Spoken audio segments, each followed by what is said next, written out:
Before this account begins, Father Vincent Lampert makes one caution clear to anyone listening. The names you are about to hear were assigned for clarity. The real names, the real address, and the real town were withheld out of respect for families who never asked to become part of a story. He does not linger on introductions. He goes straight to what was reported, what was witnessed, and what remained consistent across people who did not know one another. It happened in a small industrial town in Ohio, a place where church bells still mark time, where most families could tell you where they were baptized, where they buried their dead, and which funeral home had always handled things. The funeral home sat on one side of a two-lane street. The Catholic Church sat directly across from it. If you stood on the church steps after Mass, you could see the sign with the family name in dark letters, and you could see the side door that led toward the back, toward the refrigeration unit, toward what the staff casually called the cold room. Late in the 1990s, a crash on a nearby highway killed a young woman named Rachel Conway. She was 21. It was sudden, violent, and final, the kind of death that leaves the living with unanswered questions, even when the facts are plain. Her family chose the funeral home out of habit. They've always been there, her mother said later, as if tradition itself carried protection. The viewing was arranged the way viewings are arranged in towns like that. Polished wood, white flowers, soft hymns. Every surface wiped down until it shone. A competent performance of dignity. But grief makes people attentive to details they would otherwise miss. Rachel's mother, Linda, stood by the casket and felt a quiet dissonance she could not explain. The face before her was her daughter's face, and yet something in it felt borrowed. The lipstick was too dark, as if someone believed sorrow required a stronger color. A lock of hair lay wrong, pressed in a direction Rachel never wore it. The makeup was heavy in a way that was meant to be merciful, meant to conceal bruising and swelling, meant to provide the family a good last image. Yet Linda felt as though the work had erased something essential, like sanding down a familiar voice until it became a different accent. She leaned in. She looked for Rachel's freckle near the cheekbone. She found it under powder. She stared at the lips. She stared at the eyelids. And she pulled back with a chill that had nothing to do with the air conditioning. Her younger son, Ethan, was 13.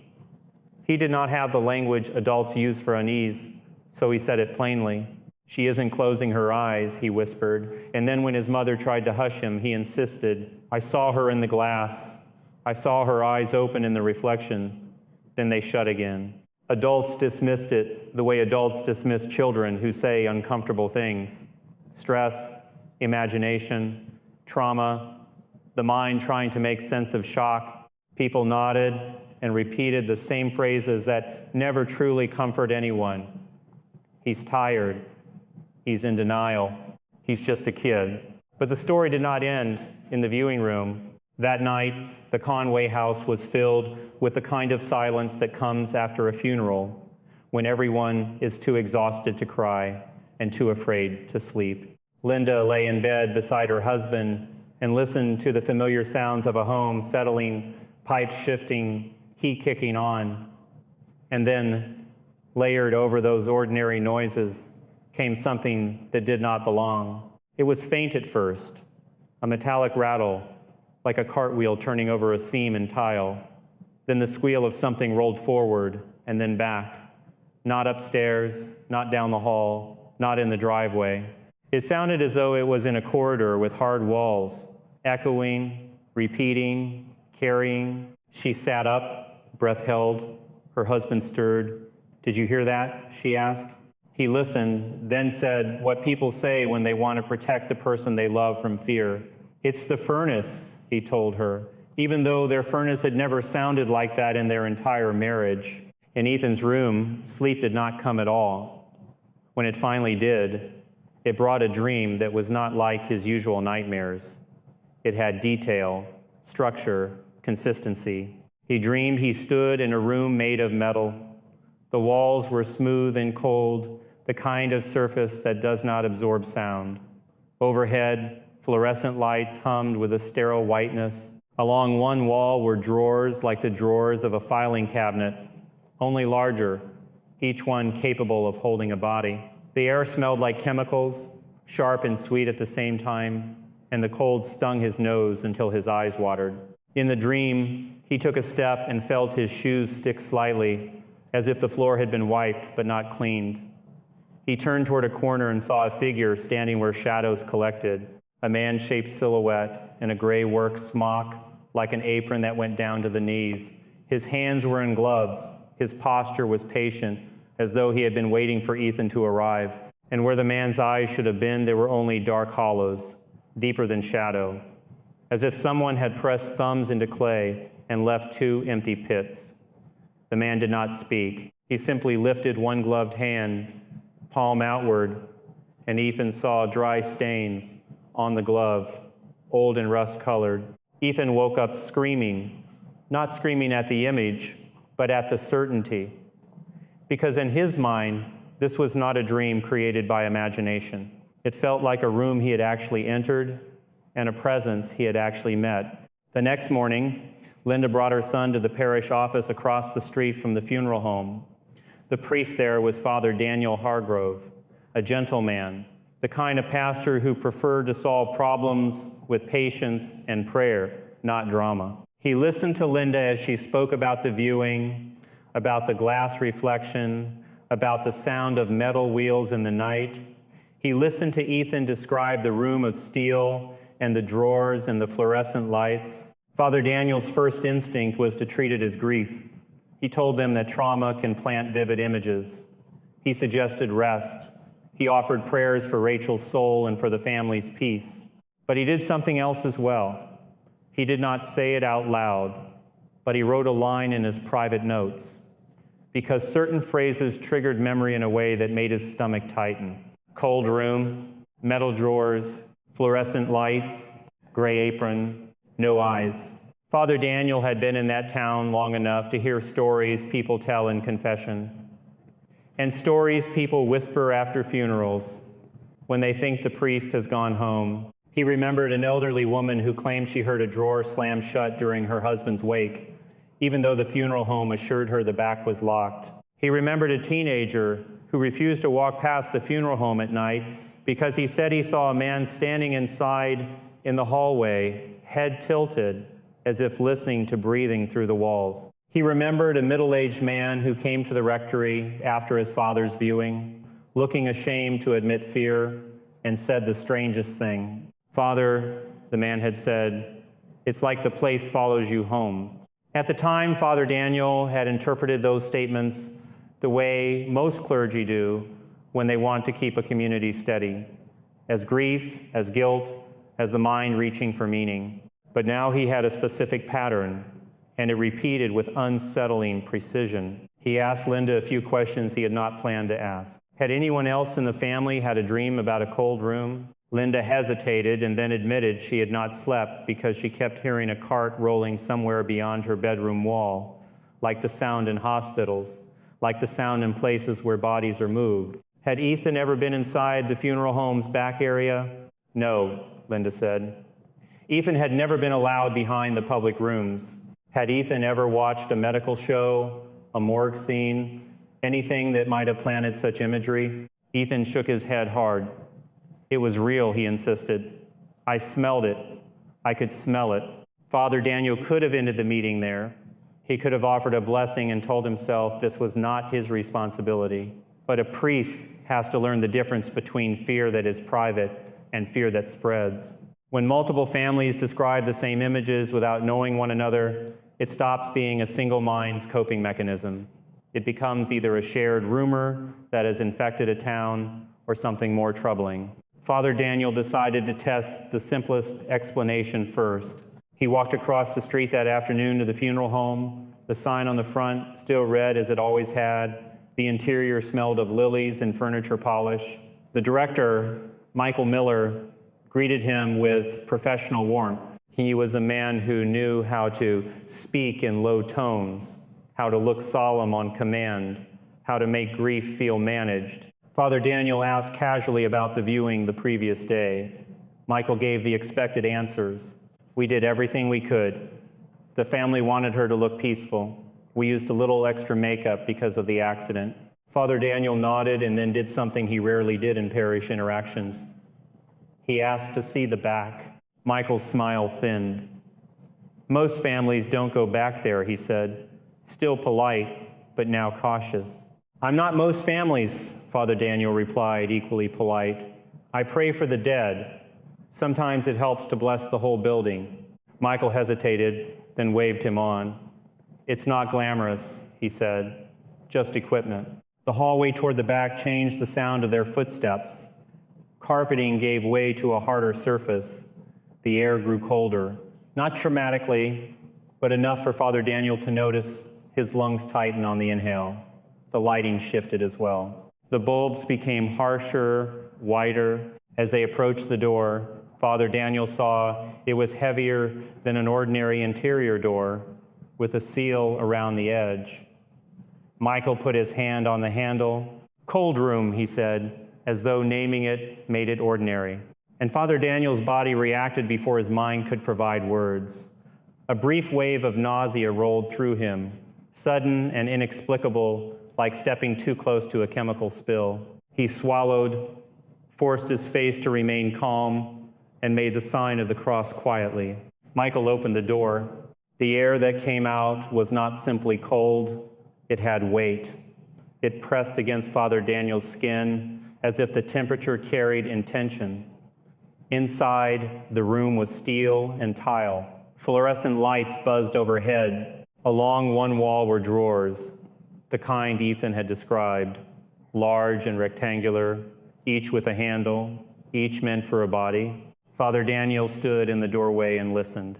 There was no obvious sound, no movement, no cart rolling, yet the room felt occupied, not by a person, by something like a memory that refused to fade, something that had soaked into the walls through repetition. He had visited many places where death had passed through, hospitals, nursing homes, bedrooms where a family gathered around someone's last breath. This was different. Those places held sorrow. This place held something colder than sorrow. Michael talked as if giving a tour. He pointed out the drawers. He mentioned the embalming area nearby. He described regulations, procedures, professionalism. His words were smooth, practiced. Father Daniel stepped fully inside and said a short prayer under his breath. Not a dramatic prayer, not a ritual, just the kind of quiet petition a priest offers without thinking. Lord, let this place be at peace. The fluorescent lights flickered once. Michael did not seem to notice, or he pretended not to. Father Daniel looked down at the tile and saw, near the base of a cabinet, a thin red-brown smear that had been wiped but not completely erased. It could have been anything in a working area, a stain, a spill, a mark left behind during cleanup, but it caught his eye because it reminded him of Ethan's description of gloves with old, rust-colored stains. He did not accuse, he did not confront, he simply took it in. As they turned to leave, Father Daniel's gaze moved across the reflective metal of a drawer front, and for the briefest instant, in that dull reflection, he saw a shape behind him that did not match the positions of the living men in the room. A figure, taller than he expected, standing still, shoulders slightly rounded, gray fabric hanging like a work apron, the head angled downward, as if looking at something on the table, the face indistinct, except for two darker points where eyes should be. Father Daniel blinked the way one does when the brain rejects information. When he looked again, there was only the room, only steel, only tile, only the hum of fluorescent lights. Michael closed the door and the seal caught with a soft suction sound. See, Michael said lightly, nothing to it. Father Daniel managed a nod because priests learn to hide fear until they have certainty. He walked back out into the warmer hallway, then out into the public rooms where flowers and hymns made death look gentle. Crossing the street to the church did not fully clear the cold from his chest. That evening, Father Daniel opened his pastoral notebook and wrote more than he meant to write. He wrote down Rachel's name. He wrote down Ethan's dream in careful detail. He wrote down his own physical reaction at the cold room door. He wrote down the flicker of the lights, and he wrote a single sentence that carried more weight than any other line on the page. This is not the first family. He did not yet know why. He did not yet know how far back the pattern went. He did not yet know what had begun it. But he knew something that Father Lampert would later underline when reviewing the report. Evil rarely begins with horns and thunder. It begins with a small surrender, a moment when a person chooses convenience over truth and calls it harmless. In Maple Glen, the cold room was not just refrigeration. It was a threshold, and whatever stood on the other side had learned the town's habits, learned its silences, learned how easily people could be convinced that what they felt was nothing more than grief. Father Daniel closed the notebook, locked the rectory door, and sat in the dark sanctuary for a long time, facing the tabernacle. He prayed for Rachel. He prayed for Ethan. He prayed for every family who had walked out of that funeral home and brought something home with them. Then he did what a good pastor does when prayer alone does not settle the matter. He decided to start asking questions that no one in town wanted asked. And that is where the first part of the account truly begins. Father Daniel began with the only weapon a parish priest can use without causing panic: quiet attention. He did not preach about the funeral home from the pulpit. He did not warn people in public. He did not allow himself the luxury of dramatizing what he had felt, because fear spreads faster than truth in a small town. Instead, he listened after Mass the way he always listened at the narthex doors, in the sacristy, beside the coffee urn in the basement hall, only now he listened for a specific set of words: cold room, drawers, the cart, the man in gray. The first person to say it without being prompted was an elderly widow whose husband had been buried 2 years earlier. She approached Father Daniel with a rosary wrapped around her fingers like a lifeline and said she had never told anyone this because she didn't want her children to think she was losing her mind. The night after the wake, she said, "I heard something rolling down my hallway. I sat up, I called my daughter's name, and it stopped. Then I heard it again, slower, like someone didn't want to wake the house." Father Daniel asked what she imagined it was. "A cart," she answered immediately, as if she'd been waiting for the question. "A metal cart, like in hospitals." He asked if she'd ever been behind the public rooms at the funeral home. "No," she said, "I've never been back there." Within a week, he had 3 more accounts. Different families, different ages, different levels of faith. People who did not know one another well enough to coordinate a shared lie. A young man who had served as a pallbearer swore he saw movement behind a closed door during the prayers, a shape that shifted as if someone had leaned closer to listen. A middle-aged father admitted he woke from a dream in which he stood in a steel room with fluorescent lights, unable to breathe because the air tasted like chemicals and cold. He described drawers without being asked. He described a figure in gray. When Father Daniel asked about the face, the man's hands began to shake. He said he could not see the eyes. He said that was the worst part. A teenage girl in the youth group told her friend she refused to drive down Miller Street at night because she saw, through the funeral home side window, a person standing still in the hallway, head tilted, as if listening for footsteps across the street. When she blinked, the figure was gone. When she looked again, she could see only her own reflection, pale and frightened. Father Daniel wrote every detail in his notebook, not because he wanted a sensational record, but because patterns matter. In spiritual matters, the pattern is often the footprint. He considered the simplest explanation first.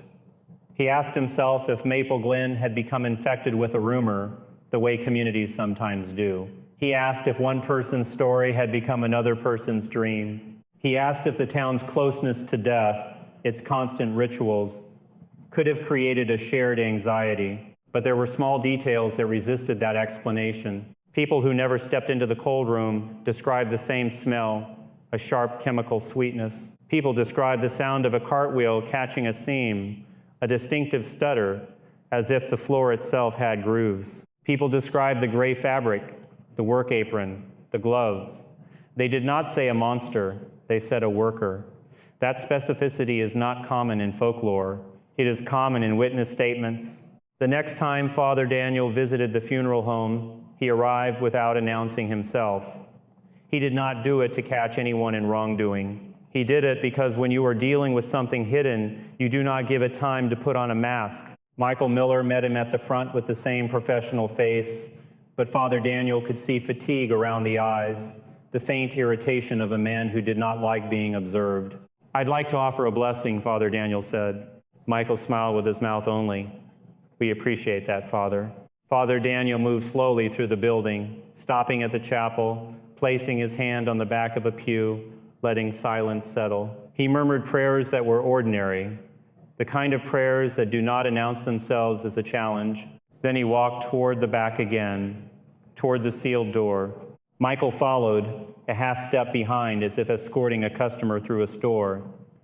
"It's just back here," he said. Father Daniel noticed something he had missed the first time. The way Michael's hand moved automatically toward his pocket as they neared the door, as though he wanted to touch something there for reassurance. Keys, perhaps, a cigarette, a flask, something that made him feel in control. At the threshold, Father Daniel stopped. "Has your family run this place a long time?" he asked casually. Michael shrugged. "Since my father, before him, it was just him in a rented space. He built it up." Father Daniel nodded. "Your father was Harold Miller." Michael's eyes flicked, quick, guarded. "That's right.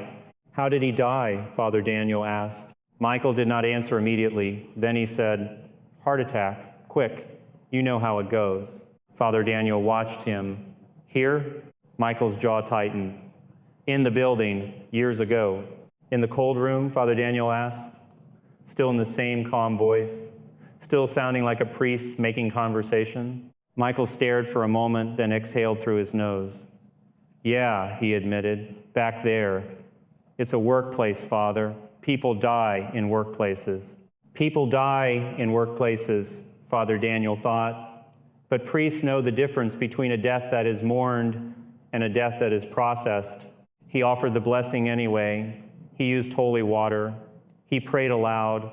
He asked for peace for those who labored there and for those who had passed through. The fluorescent lights flickered again, more than once this time, like a brief tremor running through the wiring. Michael looked up sharply, then forced himself to laugh. "Old building," he said. Father Daniel continued the prayer without reacting.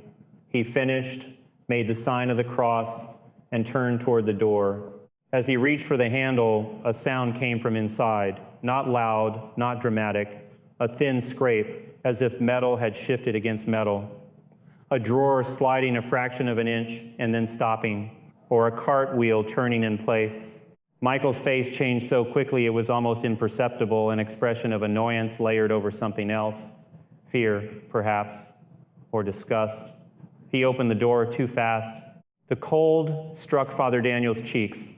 He stepped inside and felt that same unnatural weight settle in his lungs. The room looked identical. The drawers, the lights, the steel surfaces. And this time, he noticed something else. Small marks on the floor, faint lines like the repeated path of wheels. The cart that people heard at home had a home of its own. He looked at the drawers and thought of the girl, Rachel, who had been laid out like a final display. He thought of the way makeup can be mercy and deception in the same gesture. He thought of the way a community can become numb to small compromises. "Do you ever work alone back here?" he asked Michael. Michael shrugged again, too casual. "Sometimes." "Do you ever hear anything?" Father Daniel asked. "At night?" Michael stared at him, expression blank. "Father," he said, the tone turning sharp beneath politeness, "people imagine things around death." Father Daniel held his gaze. "Sometimes they do," he agreed, "and sometimes something is wrong." The air seemed to tighten, not colder exactly, more present. Then, in the reflective steel of one drawer, Father Daniel saw a shape that did not match either man's posture. The same gray apron, the same stillness, the same suggestion of a face that refused to take form, except for two dark hollows. Father Daniel did not flinch. He did not turn quickly. He simply shifted his weight and watched the reflection the way a hunter watches a line of trees. Michael turned at the same moment, as if he too had sensed it. There was nothing behind them. Michael's mouth opened, then closed. His face had lost its practiced composure for half a second, exposing something raw underneath. Father Daniel stepped back toward the door. He did not say, "I saw it." He did not say, "You saw it." He did not accuse, because accusation hardens the heart before it opens the truth. He said only, "I will be praying for this place." Michael's voice came out too quickly. "Pray for the families," he snapped. "Pray for the ones who can't let go." Father Daniel left without responding. He crossed the street with the cold still clinging to him, and he went to the rectory and sat down with his notebook. He wrote a single line that Father Lampert would later circle when he read the report. The director reacts as if he recognizes the presence. That changed everything. Because when the caretaker of a place reacts to fear, it is no longer merely a question of whether the living are imagining shadows. It becomes a question of what the living have learned to live with. Father Daniel began to research. He went to the public library. He asked the oldest volunteer, a woman who had lived in Maple Glen her entire life, where the old records were kept. He read local newspapers on microfilm, the way you read the history of a town's conscience. He looked for the first mention of Miller and Sons, the first advertisement, the first obituaries they handled, and then he found the name that would not leave him alone, Emily Harris. It appeared in a small column from the early 1980s. A child's death, a brief notice, an accident described in a sentence that felt too neat, no investigation mentioned, no questions asked in print. The kind of item that slips past the public because the public trusts the adults around the child. Father Daniel asked around quietly, careful not to inflame gossip. A few older residents remembered the family. They remembered the stepfather, Carl Harris, a man who sponsored community events, donated to civic projects, spoke loudly about values. They remembered how quickly the child was buried, how little anyone talked about it afterward, how the town moved on the way towns do when moving on is easier than facing what might be true. Father Daniel visited a retired deputy, a parishioner who had once done favors for the church, like directing traffic at festivals. The man's hands were spotted with age, and his voice had the tired cadence of someone who had seen too much. When Father Daniel mentioned Emily Harris, the deputy's eyes narrowed. "That was a mess," the old man said. "A mess?" Father Daniel asked. The deputy leaned back and stared at the ceiling as if reading from memory. "There were whispers," he admitted. "Not enough to make it stick, not enough to go after the stepdad. He had friends, he had money, he had the kind of smile that makes people doubt their own instincts." Father Daniel asked, "Was the body examined?" The deputy hesitated. "It went to Miller," he said. "Harold Miller handled it." Father Daniel's stomach tightened. And then it was closed, the deputy said. "Some things get closed before they're opened." Father Daniel left the deputy's house with the weight of that sentence in his bones. He returned to the church and sat alone in the sanctuary again, because priests know that information is not the same as understanding. He prayed, asking for wisdom, asking for restraint, asking for courage. When he finally opened his eyes, he looked across the street through the stained glass window and saw the funeral home sign in the fading light. He remembered Ethan's dream, the cold room, the drawers, the gray figure without eyes. He remembered the flickering lights. He remembered Michael's face when the reflection shifted. Father Daniel understood then that he was not dealing merely with grief. He was dealing with a place where truth had been buried while bodies were being prepared. And Father Lampert, reading all of this later, would add a quiet note of his own in the margin, not as a flourish, but as a warning grounded in experience. When a person chooses to conceal violence against the innocent, something else often moves into that vacancy, not because evil is theatrical, but because evil is opportunistic. It goes where truth is traded away. Father Daniel knew he could not handle this alone. But before he contacted the diocese, Before he spoke to anyone with authority, he needed one more thing: a witness from inside, not a rumor, not a dream. A human being who could say, without embellishment, what happened behind that sealed door when no families were watching. And as he searched, the town itself began to provide what he needed, because the longer darkness is fed, the hungrier it becomes, and hunger makes it careless. That is when the young man named Sam Turner stepped into the story, eager to learn a trade, unaware that he was walking into a room where silence had been purchased for years. And the cold room, as if it had been listening all along, began to answer. Sam Turner arrived at Miller & Sons with the kind of earnestness that still exists in small towns, even when people pretend it doesn't. He was studying funeral service 2 counties over, driving in for his internship, because Miller & Sons had a reputation, at least on paper, for experience. A place that had seen everything. A place that could teach you the practical realities you don't learn from textbooks. On his first morning, Sam noticed what most newcomers notice. The public rooms were immaculate. The chapel carpet looked vacuumed in perfect lines. The arrangement of tissues on side tables was symmetrical, as if grief itself might be managed by order. The air smelled faintly of lilies and disinfectant, and beneath that, if you paid attention, the sharper edge of chemicals like a hospital corridor after a mop bucket has passed through. Michael Miller introduced himself with the same low voice and controlled expression Father Daniel had already met. He spoke in a way that made every sentence sound like customer service. "You'll do fine here," Michael said, clapping Sam lightly on the shoulder. "You keep your head down, you work hard, you don't make yourself squeamish. Death isn't polite, we just make it presentable." Sam nodded, trying to look older than he felt. He had expected gravity. He had expected reverence. He didn't expect the faint hint of boredom in Michael's tone, as if bodies were a schedule problem, not a human reality. The first few days stayed mostly in the public view. Sam learned where supplies were kept, how to set up a viewing room, how to move flower stands without knocking over vases, how to speak quietly without sounding false.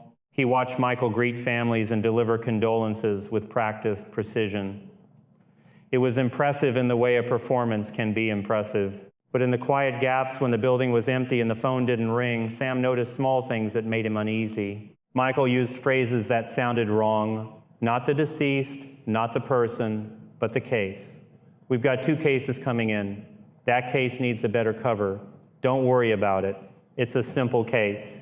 The word stripped away personhood, and Sam told himself it was just professional language, a defense mechanism, a way to function around sorrow without drowning in it.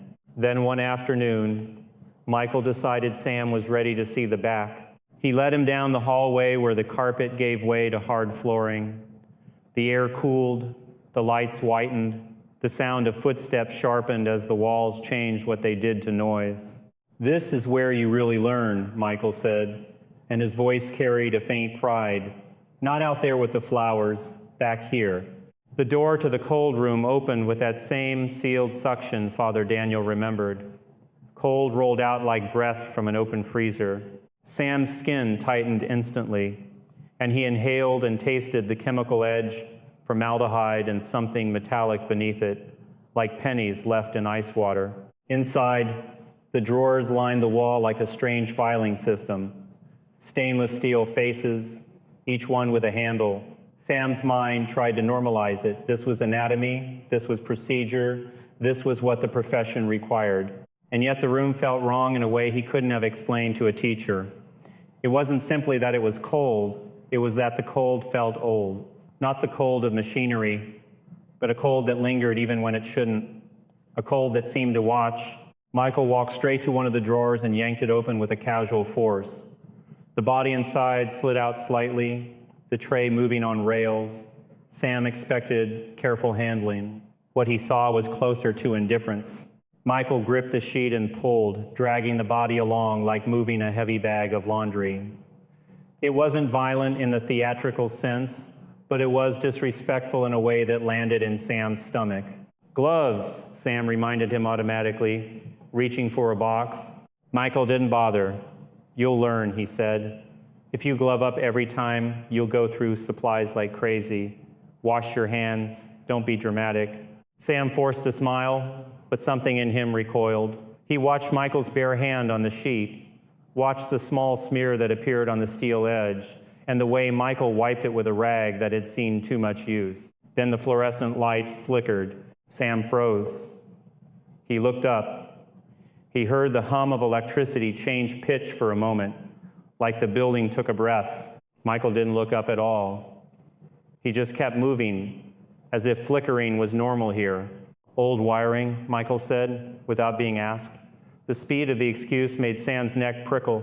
The next weeks turned into a slow education in what people hide. Sam began noticing that valuables did not always stay with the dead the way families assumed. A ring would be removed for safekeeping, and then it wouldn't appear again.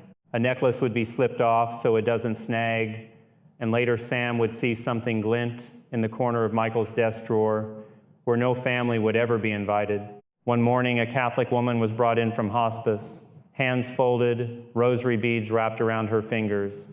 Sam, careful and sincere, left the beads where they were. He had been taught that even small gestures matter. The following day, when he returned to assist with preparations, the rosary was gone. He asked a staff member quietly. The staff member shrugged and looked away in a way that answered more than words. Sam looked until he found it. It lay in Michael's personal drawer with a handful of other items: a thin gold chain, a wedding ring, a man's watch with a cracked face, loose bills folded and pressed flat. Sam stared at the rosary for a long moment, anger rising like heat. He could have confronted Michael. He could have threatened to report it to the school, to the police, to the diocese. But he did what inexperienced people often do when they encounter corruption for the first time. He doubted himself. He thought of the consequences. He imagined being labeled dramatic. He imagined being expelled from his program, losing the internship, losing his chance at a career he had entered because he wanted to help families. And so he said nothing that day. That silence was its own small surrender, not as big as taking the money, not as obvious as stealing, but a surrender all the same. A week later, Sam watched something that removed any remaining illusion. A man had died in an industrial accident. That is what the paperwork said. The body arrived with marks that suggested something else, bruising patterns that didn't match a single impact, abrasions that looked like restraint, a gash that seemed less like accident and more like contact. Sam was not a detective, but he was not blind. He pointed gently to a bruise on the upper arm. "This doesn't look like the report," he said, choosing his words carefully. Michael didn't even look.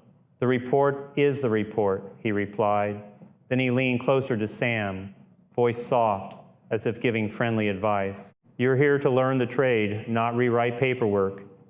Families want peace, not questions.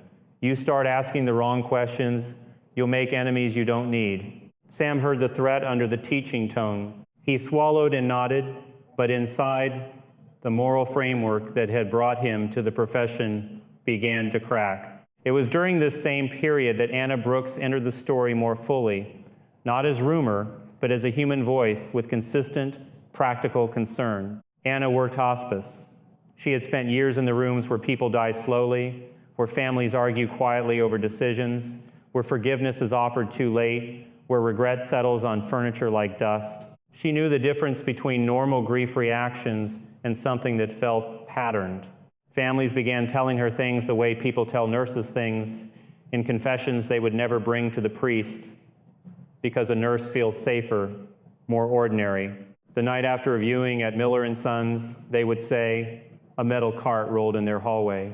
They would say they smelled chemicals in their kitchen and could not explain why.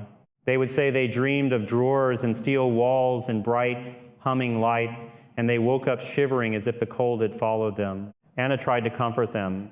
She told them grief can manifest in strange ways. But after hearing the same details repeated, she did what competent caregivers do. She took notes. She brought those notes to Father Daniel. They sat in the rectory kitchen, the same place where grief often ends up, because it is one of the few spaces in a church complex that feels like a home. Anna set her notebook on the table.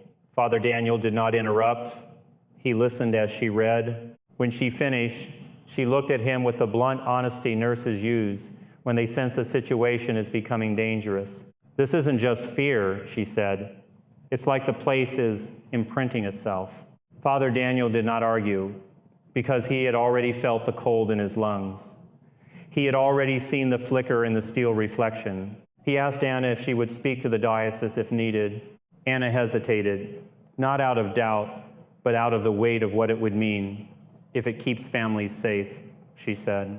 After Anna left, Father Daniel sat alone for a long time, staring at his notes. He knew he needed what the church calls prudence, calm action, no theatrics, no sensationalism. He also knew that prudence is not the same as delay. The next step was more difficult. The diocese would not send anyone simply because a priest felt uneasy. There had to be a report grounded in testimony and observable facts. Sam Turner was the missing piece. Father Daniel did not chase him. He waited. Because if Sam was frightened, pressure would push him back toward silence.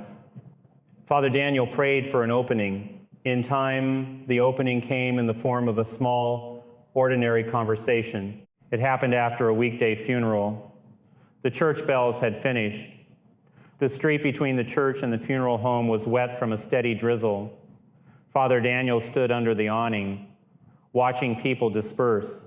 Sam emerged from the funeral home carrying a box of leftover programs, shoulders slumped with fatigue. Father Daniel called out gently, "Sam." Sam stopped, startled that the priest knew his name. He walked over with the careful posture of someone who expects to be reprimanded. "How are you managing?" Father Daniel asked. Sam tried to answer with politeness. "Fine, Father. Just learning." Father Daniel studied his face. The young man looked like someone who hadn't slept in days. "Sometimes learning a profession means learning what it should be," Father Daniel said softly. "And sometimes it means seeing what it has become when people stop honoring it." Sam's eyes flicked toward the funeral home and back. "I don't want trouble," he said quickly. "I'm not offering trouble," Father Daniel replied. "I'm offering a place to tell the truth if you need to." Sam swallowed. His throat worked like he was trying to push down words. Father Daniel did not fill the silence. He let it live between them. Silence, in the presence of someone who is afraid, can be mercy. Finally, Sam said, "There are things back there that aren't right." He spoke the sentence like a confession, as if once he said it out loud, it became real. Father Daniel nodded once. "Come inside," he said. "Not here." They sat in the rectory office, away from windows, away from the street. Father Daniel poured water into a paper cup and placed it in front of Sam. Sam's hands trembled slightly as he held it. He began with the practical wrongs. Those were easier to name. He spoke about valuables taken from bodies and kept in drawers. He spoke about shortcuts, about reused items, about corners cut, about how Michael spoke of the dead as if they were inventory. He spoke about the rosary. His voice broke a little on that detail. For a Catholic, a rosary is not just beads. It is a prayer held in the hand, a comfort in the last hours. Taking it felt like stealing someone's last breath. Then Sam's voice dropped lower. "That's not even the worst part," he said. Father Daniel waited. Sam looked down at his cup. "The cold room," he said, and the words made his shoulders rise as if bracing for impact. "It's cold, even when the unit is off. I know what refrigeration feels like. This isn't that. It's like you're standing next to something that hates you." He paused, swallowing hard. "I've seen the lights flicker when nobody touches anything," he continued. "I've heard drawers shift, not all the way open, just enough to make that metal sound, like someone testing them." Father Daniel's voice remained even. "Have you ever seen anyone in there who wasn't staff?" Sam shook his head. "No, but I've seen," he stopped, struggling. "I've seen reflections in the metal, like a shape behind me, like someone standing too close." Father Daniel did not say the words "man in gray." He did not plant the image. Sam said it anyway. "A gray apron," he whispered, like a work smock, and the face, he closed his eyes. I couldn't see eyes, just dark where eyes should be. Father Daniel felt his stomach tighten. He kept his expression controlled. If he showed fear, Sam would retreat. Did Michael ever react? Father Daniel asked. Sam nodded quickly, relieved to be asked a practical question. Yes, he said. He acts like he knows it's there, like it's part of the building. He gets angry when things happen, not scared, angry. Father Daniel wrote steadily as Sam spoke, capturing the details the way one captures evidence, without decoration, without exaggeration. When Sam finished, he sat back, shoulders sagging, as if he had been carrying these words in his chest for weeks, and finally set them down on the table. I keep thinking it's my imagination, Sam said, but then families tell me they heard the cart at home. How would they know what the cart sounds like? Father Daniel met his eyes. They wouldn't, he said simply. Sam stared at him. What is it, he asked. Father Daniel did not answer with certainty he did not yet have. That is not how responsible clergy speak when spiritual claims can spiral into panic. He said, whatever it is feeding on something. And if it is feeding, it means someone has been giving it a reason to stay. Sam's breathing quickened. I don't want to be part of this, he said. You won't be alone, Father Daniel replied. But you have done something important tonight. You spoke in the light. When Sam left, Father Daniel did not immediately call the diocese. He gathered what he had, Anna's accounts, his own observations, Sam's testimony, the historical thread that ran back to the child named Emily Harris. He prayed again, because there is a difference between suspicion and discernment, and the church demands discernment. Then, in the quiet of his office, he began to draft the report that would eventually reach a desk beyond Maple Glen, a report that did not say haunting or ghost, a report that described repeated patterns, moral violations, and a presence associated with deception around death. He wrote it with care because Father Lampert would later say, in his own understated way, that the first battle is often not against the extraordinary, but against the human temptation to dismiss the ordinary evil that invites it. Across the street, in the sealed corridor of Miller & Sons, the cold room continued its work. It held bodies, yes, but it also held years of silence, stacked like drawers, one above the other. And when silence begins to break, what has been feeding in secret rarely leaves quietly. The next event would not be a flicker or a reflection. It would be public, undeniable, and humiliating, something that would force the town to look directly at the truth it had avoided. And it would begin, as many collapses do, with a single case that powerful people wanted closed fast.